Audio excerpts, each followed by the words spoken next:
Buenos días, tengan todos y todos ustedes. Con su autorización, señor presidente, vamos a rendir cuenta, a solicitud nuestra y del presidente de la República, del informe de actividades que desarrollan las distintas áreas de la Subsecretaría de Derechos Humanos, Población e Inmigración, en un resumen muy apretado que voy a tratar de ser muy puntual y objetivo. Partimos, en primer lugar, de reconocer que es la herencia más dolorosa que recibió este gobierno, derivado de la guerra contra el narcotráfico y las violaciones sistemáticas a los derechos humanos que esa generó y que crearon una crisis humanitaria en el país. El Estado fue omiso en su responsabilidad en la búsqueda de personas y en la protección de derechos humanos elementales.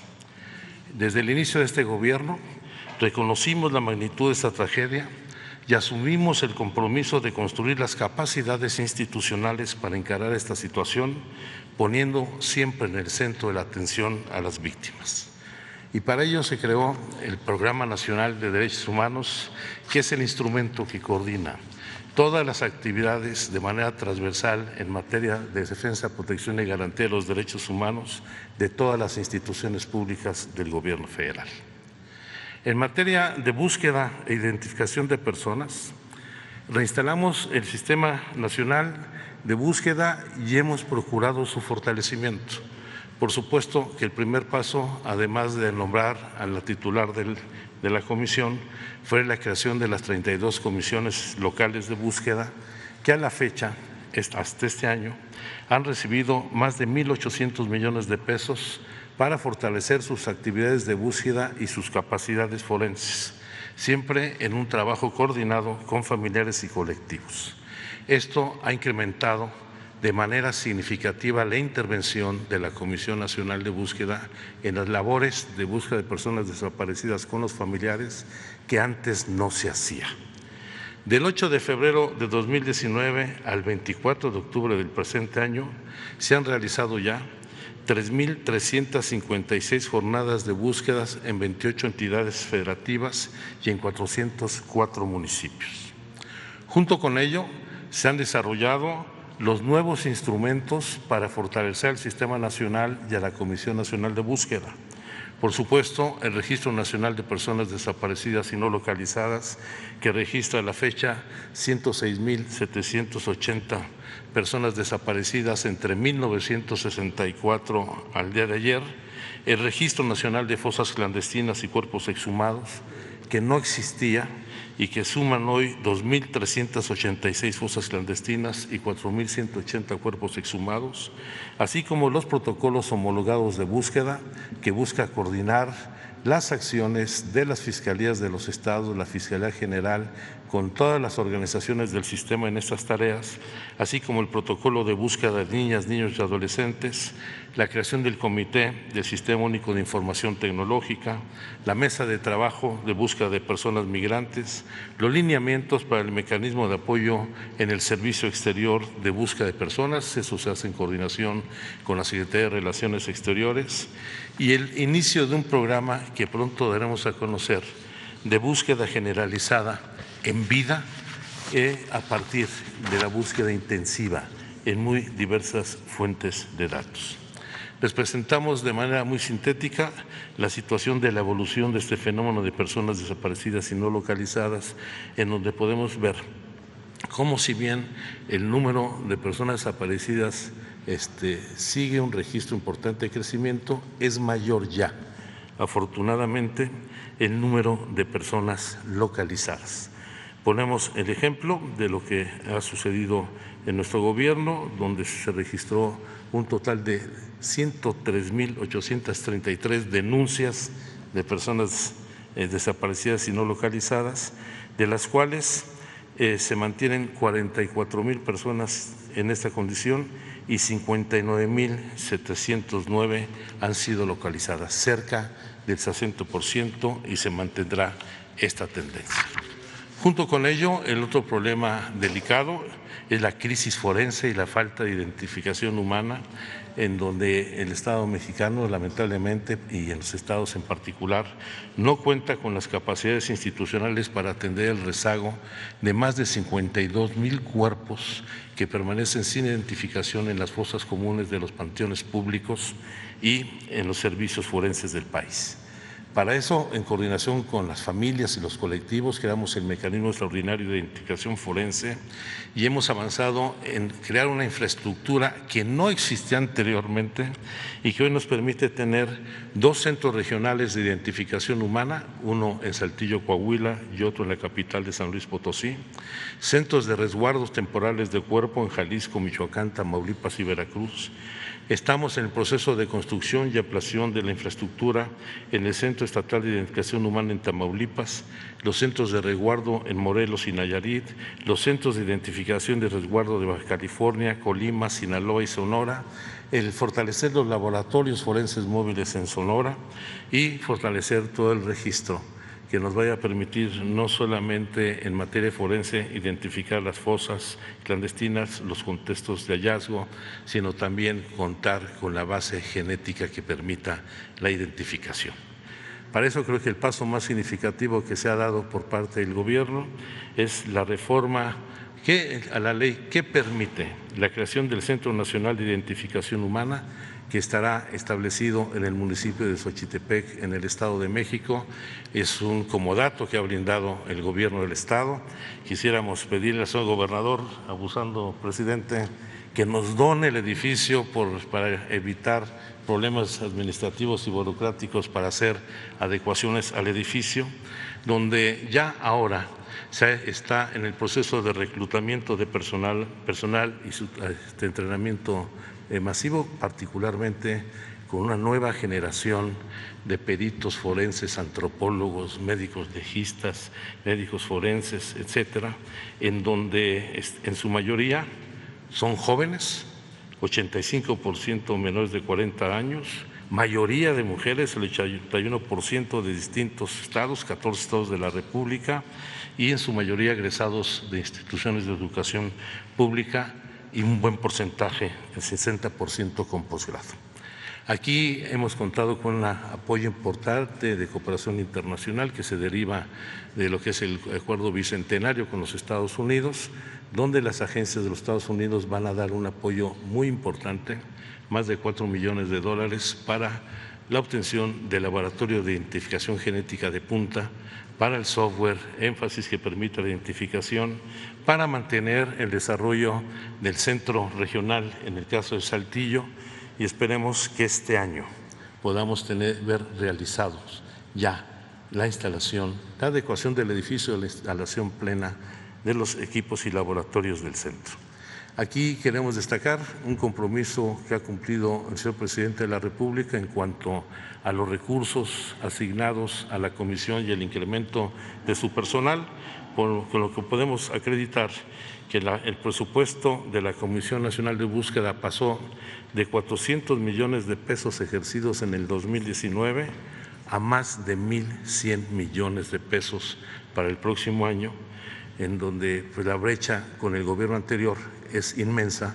porque el presupuesto que tenía la Comisión Nacional de Búsqueda en el último año de gobierno de Enrique Peña Nieto era de menos de 7 millones de pesos. Y junto con ello hay un aumento muy significativo de personal calificado para la búsqueda y las tareas forenses, donde la comisión pasó de tener 43 personas laborando a 240 en el mes de octubre del presente año. Otro tema que nos interesa resaltar y que es muy preocupación de la opinión pública es el mecanismo de protección a periodistas y defensores de derechos humanos, en donde hemos registrado cómo se prevalecen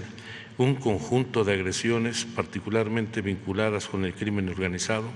la corrupción y colusión de autoridades municipales y grupos delictivos, cerca del 40% de las agresiones que van desde las amenazas, los golpes, los robos, etcétera, el incumplimiento de obligaciones de los estados y municipios y la falta de una cultura para reconocer la importancia de la labor periodística y de defensa de los derechos humanos, sigue generando problemas. Aquí en la plaza, en la anterior, ¿se quitó la lámina anterior? Sí, bueno. Tenemos el registro, voy a poner solamente el caso de los periodistas, como desde el gobierno de Felipe Calderón a lo que va de este gobierno han sido lamentablemente asesinados 260 periodistas, 101 en el gobierno de Calderón, 96 en el de Peña Nieto, 63 en la actual administración, pero como lo ha señalado hace un momento el subsecretario Ricardo Mejía, pues estamos encarando la impunidad que se venía registrando en la comisión de estos homicidios, donde, por ejemplo, hasta el año 2021 solamente se habían emitido 6 sentencias contra los perpetradores y, como se ha demostrado el día de hoy, con la intervención de las instituciones del gobierno federal, en este año los 13 casos que se han registrado, no solamente hay 32 personas detenidas, 24 personas vinculadas, 21 porque ya de esas vinculadas a proceso, 3 ya han sido sentenciadas en un esfuerzo por revertir de manera significativa lo que es la violencia contra periodistas y personas defensores. Hay que señalar que nosotros recibimos el mecanismo con 798 personas beneficiarias, hoy tenemos 1.768 beneficiarios, quienes reciben distintas medidas de protección. 85 refugios de seguridad en todo el país, 64 servicios de escolta con más de 240 elementos, más de 700 domicilios equipados con infraestructura de seguridad, más de 1.300 medidas de protección en asistencia personalizada. Se va fortaleciendo la coordinación con distintas entidades, particularmente con Sonora, Nuevo León, Morelos, Coahuila, Chihuahua, Baja California, Michoacán y Sinaloa. Estamos impulsando una nueva ley general para que se cree un mecanismo en donde se definan con toda claridad el régimen de facultades, competencias y concurrencias de los gobiernos federal, estatales y municipales, porque este mecanismo que surge de una ley federal como un instrumento extraordinario frente a una situación extraordinaria, lamentablemente se ha convertido en un instrumento ordinario en donde la autoridad federal asume las responsabilidades que deberían atender estados y municipios. Aquí también hay que destacar el incremento significativo del presupuesto en estas acciones. A la fecha se han erogado más de 1.800 millones de pesos durante este gobierno. En el sexenio anterior, durante los 6 años, solamente se erogaron 782. El presupuesto para el próximo año del mecanismo será inicialmente, como siempre lo hemos señalado, de 569 millones de pesos, es un aumento de 46% respecto a 2022, lo cual también se ha complementado con el incremento de 70% de las plazas para el mecanismo, para que estos puedan cumplir con la demanda y exigencias que el mecanismo y sus beneficiarios imponen. Un tema central es el relativo a la prevención y erradicación de la violencia contra las mujeres. Se han venido fortaleciendo las capacidades institucionales de los estados con apoyos y subsidios federales. Pongo un ejemplo, de los 60 centros de justicia para la mujer, 14 se han construido en este sexenio, se han fortalecido los 101 refugios y centros de atención externa, existen 482 centros locales de atención que atienden todos los días a las mujeres que están en situación de violencia, hay apoyos sólidos económicos, subsidios a todo lo que son las acciones de alerta de violencia de género, y eso nos ha permitido solo en lo que va de este sexenio atender a más de 1.202.000 mujeres, un promedio de 890 mujeres por día en todo el país que enfrentan situaciones de violencia, todas atendidas por personal especializado en estas instituciones dignas, y para ello se ha ejercido un presupuesto de más de 3.500 millones de pesos en atención especializada a mujeres, con lo cual se ha registrado un crecimiento promedio de 14% anual en las acciones de protección. Hay algunos datos que se los vamos a dejar de otras acciones como las que hacemos en el estado de Guerrero para erradicar toda la situación de violencia contra niñas y mujeres y particularmente el matrimonio forzado, o ese instrumento que es iniciativa de la señora gobernadora de Guerrero con el que estamos acompañando el protocolo de búsqueda para el protocolo Violeta, que es un protocolo de búsqueda para niñas, adolescentes y mujeres que a la fecha tiene una eficacia de 94% en encontrar a 95 mujeres que habían sido reportadas como desaparecidas. En materia de tortura sexual, no solo se ha atendido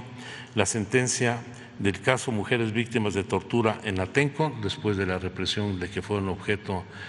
personas de la comunidad en esta comunidad del Estado de México, y se ha desarrollado todo el diagnóstico nacional sobre tortura sexual cometida contra mujeres privadas de la libertad. Se visitaron los 67 centros penitenciarios del país, se han emitido 67 recomendaciones que se están cumpliendo puntualmente, se han documentado 38 casos de víctimas de tortura sexual que son atendidas y ya se obtuvieron las 2 primeras liberaciones hace unos días, esta semana y la semana pasada, de 2 mujeres indígenas indebidamente detenidas en el penal de San Cristóbal de las Casas en Chiapas. En lo que corresponde a atención a víctimas, se ha brindado atención a 339.543 personas en materia de psicología, medicina, trabajo social, asesoría jurídica y orientación legal. Se han resuelto 858 resoluciones de reparación y compensación del daño por violaciones a derechos humanos o delitos federales. Se han otorgado medidas de ayuda para alimentación, alojamiento, traslados, gastos médicos y funerarios por más de 2.760 millones de pesos. Y solamente en 2022 se otorgaron 8.815 millones de pesos a 6.955 usuarios, de los cuales ahí en la Comisión de Víctimas el 70% son mujeres. En cuanto a la atención de las recomendaciones del Sistema Interamericano en materia de derechos humanos o del Sistema Universal, se han erogado hasta la fecha 544 millones de pesos por el cumplimiento de nuestras obligaciones nacionales e internacionales. Las nacionales se refieren a las recomendaciones de la Comisión Nacional de Derechos Humanos en temas que habían estado anquilosados y temas muy emblemáticos. El caso de la reparación a las víctimas de la matanza de Acteal,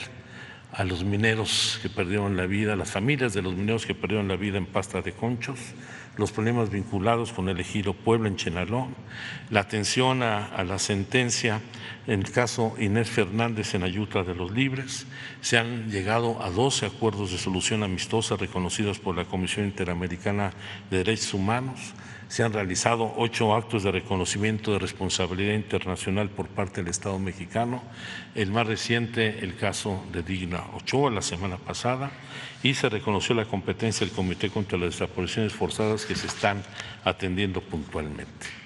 En materia de memoria, verdad y justicia, pues se crearon 2 comisiones por decreto presidencial,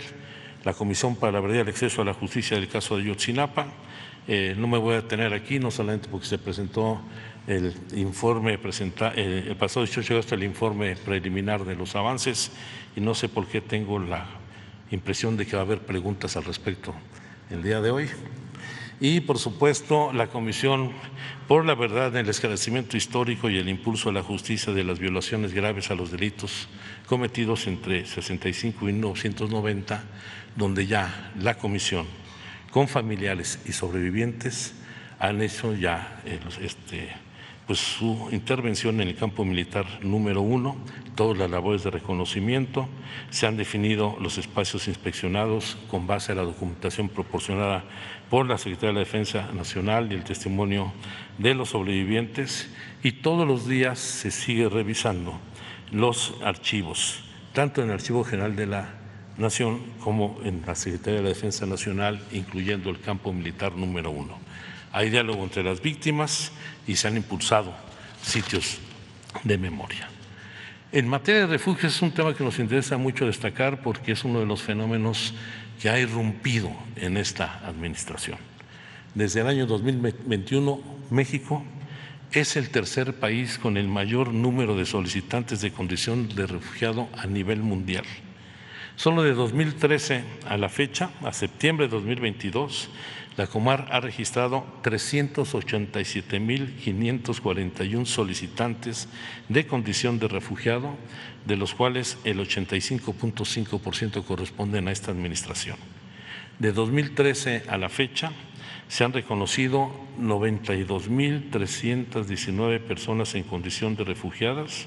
de las cuales 79,377 fueron reconocidas en este gobierno. Este no es un asunto menor, se ha incrementado la infraestructura y la capacidad de atención de la Comar, estamos en la idea de fortalecerlo más, pero esto tiene que ver con la atención que se da al fenómeno migratorio en nuestro país, en donde desde que el Gobierno de México promovió y suscribió en Marrakech la Convención Nacional para garantizar una movilidad ordenada, regular y segura, estamos impulsando, y en muchas ocasiones esta información no se toma en cuenta. Hay que señalar que en lo que va de este gobierno se han otorgado diversos instrumentos migratorios de regulación y de refugio que han beneficiado a 1,638,000 personas, la mayor parte de las cuales, 329,600, son solicitantes de refugio en Comar, 269,000 son residentes permanentes, incluyendo las relaciones ya aprobadas por Comar, 268,000 son gente que ha recibido visas humanitarias en nuestro país, 118,000 son las relacionadas con la internación de extranjeros con solicitudes de asilo a Estados Unidos y otros instrumentos migratorios como las tarjetas de visitante regional, trabajadores fronterizos y otras, lo que da cuenta de este fenómeno, el nuevo fenómeno de integración de los flujos migratorios a nuestro país. Cuando llegamos al gobierno, de acuerdo a los datos del INEGI, había 1 millón de extranjeros viviendo en nuestro país, 70% de los cuales eran ciudadanos norteamericanos. Hoy tenemos 1,5 veces más de gente que está haciendo una muy importante aportación al desarrollo de nuestro país. En materia de diálogo con los pueblos indígenas y construcción de la paz, que trabajamos junto con el Instituto Nacional de Pueblos Indígenas, se han atendido innumerables conflictos entre comunidades indígenas, conflictos agrarios, conflictos de elección en prácticamente todo el país. Destaco los casos del conflicto en Aldama y Chenaló, Chiapas, los de la comunidad wixárika en el municipio de La Yesca, en Nayarit, también el plan de justicia con los pueblos wixárikas, la firma de acuerdo de la paz con el municipio de Hueyemapan, los conflictos postelectorales en Coyomacan, Puebla, el acompañamiento en la renovación de autoridades del municipio Celtal de Oxchuc, la iniciativa de reforma constitucional legal sobre derechos de los pueblos indígenas y mexicanos que se aprobaron, la participación en el conflicto de Venustiano Carranza. Esta foto que ven ahí es la reunión de ayer que se sostuvo en Venustiano Carranza en la idea de ya avanzar una resolución de fondo en este conflicto que lleva mucho tiempo, los temas de conflictos muy delicados en Panteló, Chiapas, y otros asuntos que nos han permitido, pues no solamente la liberación de 36 indígenas tojolabales del municipio de Altamirano, también la libertad de indígenas purépechas de Nahuatzen, a ver los problemas de la comunidad rarámuri de Choriachi y, por supuesto, un tema que tenemos pendiente con el gobierno de Oaxaca, la solución del conflicto entre las organizaciones de la nación Triqui. En materia de discriminación, destacar, y eso nos da mucho orgullo, que por primera vez una mujer indígena lidere el Consejo Nacional para Prevenir la Discriminación, en donde se sigue haciendo un trabajo muy importante, no solamente para generar conocimiento e información en estos temas, como la encuesta Intersex 2020, es la primera que se realiza sobre las características de la población intersexual en nuestro país, la encuesta nacional sobre diversidad sexual, la encuesta nacional sobre discriminación 2022, el sistema de información sobre discriminación y una de las más importantes, la publicación de una norma en igualdad laboral y no discriminación, junto con la Secretaría del Trabajo y Economía, donde 520 centros de trabajo han sido ya certificados junto con la capacitación del personal. En materia de justicia,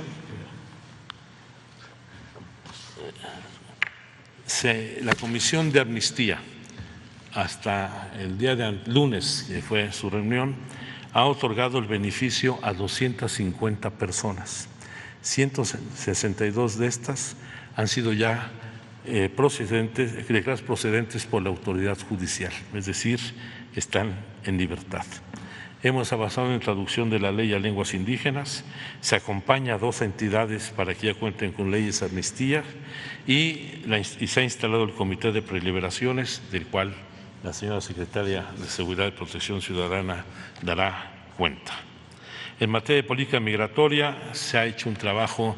de coordinación con la Cancillería en la Comisión Interinstitucional para atender el tema. Se ha revisado junto con la Secretaría de Relaciones Exteriores todo lo relativo al establecimiento de visas en Bolivia, Ecuador, Brasil y Venezuela. Se tienen los diagnósticos del problema de movilidad humana en el país y de manera destacada atender un tema fundamental que durante años fue desconocido, que es el desplazamiento forzado interno, donde esperemos ya contar con los instrumentos legales que nos permitan actuar como hasta ahora se ha venido haciendo. Un tema que poco abordamos y sí quisiera destacar es el tema de la política de población. Está realizada por el Consejo Nacional de Población, donde los resultados en materia de la política demográfica del país siguen avanzando. Mantenemos una tasa descendente de crecimiento de población del 0.9% y por supuesto hay cambios significativos en la composición de la población mexicana, donde el grupo de 60 años y más representa el 12% de la población ya, mientras que las personas menores de 11 años y jóvenes de 12 a 29 años representan el 50% de la población total. Esto cambió la pirámide demográfica del país. Vamos a una población de nueva cuenta de mayor juventud y al mismo tiempo un crecimiento significativo de la población mayor de edad que implicará cambios significativos. Pero el tema central que queremos fortalecer es tanto el fortalecimiento de los derechos de las personas. Ya afortunadamente, con la aprobación el día de ayer por parte del Congreso de Tamaulipas, tenemos 32 estados con matrimonio igualitario, tenemos 10 entidades con interrupción legal del embarazo hasta las 12 semanas y el énfasis lo podremos poner en la Estrategia Nacional para la Prevención del Embarazo a Adolescentes a fin de disminuir la tasa de fecundidad adolescente y erradicar el matrimonio y la maternidad de las niñas menores de 14 años. Los datos son muy preocupantes. El embarazo de adolescentes entre 15 y 19 años de edad suma 364.537 al año, son 1,000 embarazos al día. Y lo más lamentable, el embarazo infantil en niñas menores de 14 años suma 8.876 anuales. Este es un asunto que tenemos que atender, no solamente con el fortalecimiento de las opciones para garantizar los derechos sexuales y reproductivos que ya están contemplados en el nuevo plan de estudios de la SEP, sino también con la capacitación de personal y las campañas de difusión que estamos haciendo. Y finalmente, ya para cerrar, 2 temas, el de registro de identidad de personas, que es una labor que poco se conoce. El Registro Nacional de Población en estos 4 años ha desarrollado un trabajo sin lugar a dudas muy importante para garantizar uno de los derechos fundamentales, el derecho humano fundamental, que es el derecho a la identidad de las personas. Es el derecho clave para acceder a todos los derechos. Y ya se han certificado 147 millones de CURPS, junto con el acta de nacimiento, para que cada persona cuente con una CURP certificada que le garantice identidad jurídica. La CURP parece que no es cierto, pero es el instrumento más utilizado para la identidad jurídica de las personas. En promedio, todos los organismos públicos y privados realizan 169 millones de consultas mensuales para acreditar la identidad de las personas. Y todos los días se realizan más de 1.700 trámites en los 670 módulos de CURP en todo el país. Junto con ello, se creó la CURP temporal para personas solicitantes de refugio, la CURP temporal para personas que son repatriadas de los Estados Unidos que llegan sin ningún documento de identidad y la CURP temporal para personas trabajadoras en los estados del sur del país para regularizar su situación. Creo que el esfuerzo que se ha venido desarrollando es evidente y, como dice el dicho, que pues las políticas se demuestran con el apoyo presupuestal.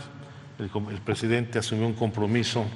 de que no escatimar los gastos en los temas nodales de protección y defensa de los derechos humanos, particularmente búsqueda de identificación de personas, la protección a periodistas y defensores de derechos humanos, la Comisión Nacional de Atención para Prevenir la Violencia de las Mujeres,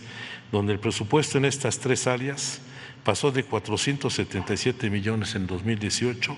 a 2.735. Esto equivale a un aumento del 473% y que con toda seguridad ayudará a cumplir con ese objetivo de fortalecer nuestras capacidades para la garantía y defensa de los derechos humanos. Es cuanto, señor presidente.